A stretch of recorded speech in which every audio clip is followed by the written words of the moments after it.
عزیز طلباء و طالبات، یہ اس سے پہلے کئی ویڈیوز اپلوڈ کیے جا چکے ہیں یوٹیوب میں، اور اسی طرح سے او پی ایس کے ایپ پر اپلوڈ کیا جا چکا ہے، اور آج انہی میں سے ایک چیپٹر اس میں معرفہ اور اس کی قسموں کو ویڈیوز کی شکل میں پیش کیا جا رہا تھا، لیکن اس کی 7 قسموں میں سے صرف 4 ہی قسم آ پائی تھیں۔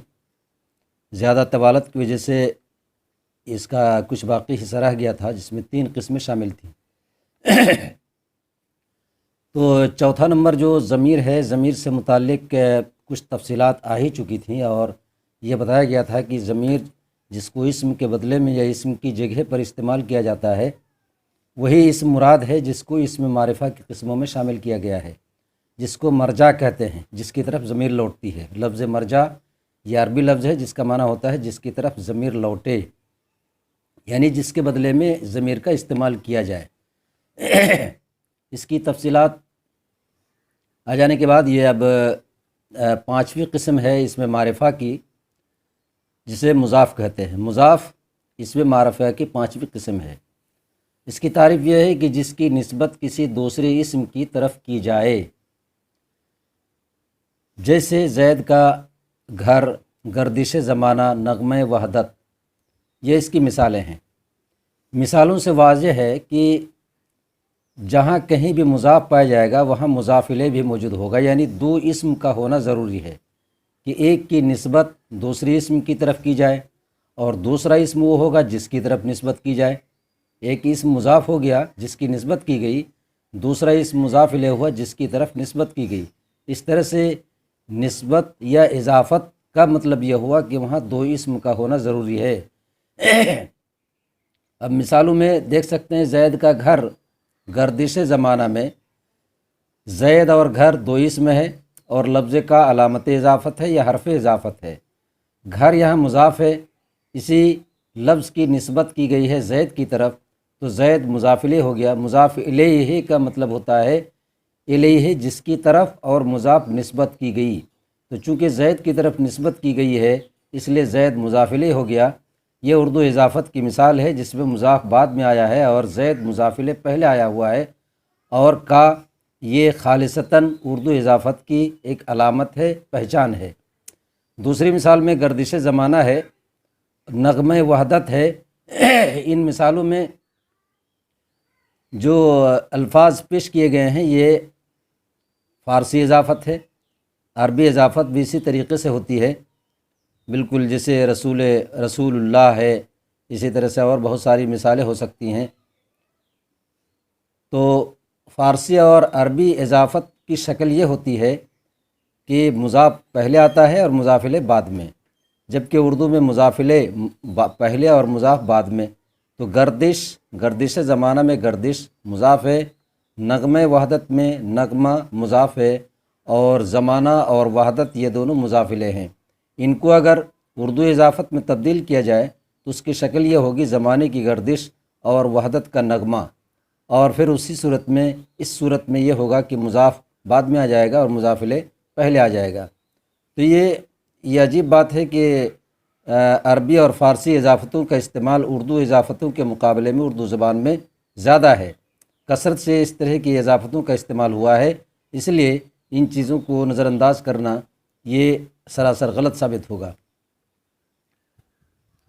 فارسی اور عربی اضافت میں یہاں ہم نے لکھ بھی دیا ہے، فارسی اور عربی اضافت میں مضاف پہلے آتا ہے اور مثالوں سے واضح ہے۔ 6ٹھا نمبر ہے مضاف، یہ منادہ۔ 6 نمبر اسم معرفہ کی قسموں میں منادہ شامل ہے۔ منادہ اس اسم معرفہ کو کہا جاتا ہے جسے حرف ندا کے ذریعے بلایا جائے یا اپنی طرف متوجہ کیا جائے، جیسے اے لڑکا یا اللہ۔ یہاں منادہ کی تعریف یہ کی گئی ہے کہ حرف ندا کے ذریعے جس اسم کو پکارا جائے یا بلایا جائے یا اپنی طرف متوجہ کیا جائے۔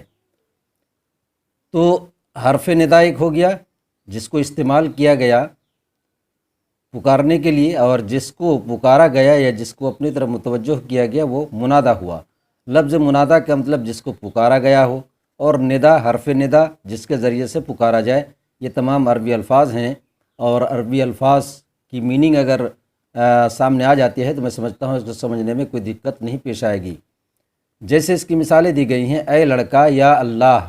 اے لڑکا میں اے حرف ندا ہے، لڑکا کو پکارا گیا ہے یا بلایا گیا ہے یا اپنی طرف متوجہ کیا گیا ہے۔ یا اللہ یہ عربی ہے خالصتاً، لیکن اردو میں استعمال ہوتا ہے یا لفظ کا بالخصوص جب انسان اللہ کے دربار میں ہاتھ اٹھا کر دعا کرتا ہے تو یا اللہ لفظ کا استعمال کرتا ہے، چاہے وہ دنیا کی کسی کونے کا رہنے والا انسان ہو۔ اس طرح سے یا خالصتاً عربی لفظ ہونے کے باوجود اس کو اپنی دعاؤں میں اپنے الفاظ میں استعمال کرتے ہیں۔ تو اس طرح سے اللہ اور یہ لڑکا یہ منادا ہو گیا۔ یہاں ایک سوال پیدا ہوتا ہے کہ لڑکا یہ بظاہر اس میں نکرہ لگ رہا ہے، لیکن جس کو پکارا جائے گا وہ ایک خاص لڑکا ہوگا جس کو متوجہ کیا گیا یا پکارا جائے۔ اس طرح سے لڑکا بھی یہ اس میں معرفہ کی قسموں میں آگے اس کے اندر خصوصیت پیدا ہوگی۔ 7 نمبر ہے معہود۔ معہود لفظ بھی یہ عربی لفظ ہے خالصتاً۔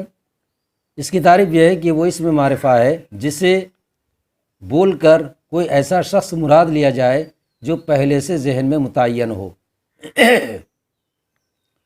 مطلب یہ ہوا کہ ایک لفظ جو بہت ہی پاپولر ہو چکا ہے، بہت مشہور ہو چکا ہے، زبان زد ہو چکا ہے، انسان اسی نام سے اس کو جانتے ہیں، تو لیکن وہ اس کا نام نہیں ہے، جو اس کے ماں باپ نے اس کا نام رکھا ہے وہ نام نہیں ہے، وہ کوئی دوسرا ہے۔ لیکن جو پاپولر لفظ ہے، مشہور ہو چکا ہے، لوگوں کی زبان میں آ چکا ہے، اس لفظ کے بولتے ہی فوراً خود بولنے والا اور سننے والا دونوں کے ذہن میں یہ بات آ جائے کہ اس سے مراد کون ہے، وہ شخص کون ہے جس کے لیے اس لفظ کا استعمال کیا گیا ہے۔ اس طرح سے معہود اس اسم معرفہ کو کہتے ہیں جسے بول کر کوئی ایسا شخص مراد لیا جائے جو پہلے سے ذہن میں متعین ہو، پہلے سے ذہن میں اس کا تصور موجود ہو۔ جیسے بلبل ہند بول کر سروجنی نائیڈو ذہن میں فوراً ابھر آتا ہے یہ نام، یا جیسے کنگ خان بول کر ایک خاص ایکٹر یعنی شاہ رخ خان مراد ہے۔ جب کبھی بھی کنگ خان بولا جائے گا تو فوراً لوگوں کے ذہن میں یہ بات ابھر آئے گی کہ اس سے مراد کون ہے، اور وہ شاہ رخ خان ہے۔ اس طرح سے یہ اسم معرفہ کی 7 قسمیں پوری ہو چکی ہیں، اور میں سمجھتا ہوں کہ اسم معرفہ سے متعلق اور مزید تفصیلات کی ضرورت نہیں ہے۔ پھر بھی اگر موقع ملا اور اس سے متعلق ایکسٹرا یا کچھ مزید باتیں اگر ضرورت پڑی تو اس کو پھر انشاءاللہ ویڈیوز کی شکل میں پیش کیا جائے گا۔ آج یہی تک ختم کرتے ہیں۔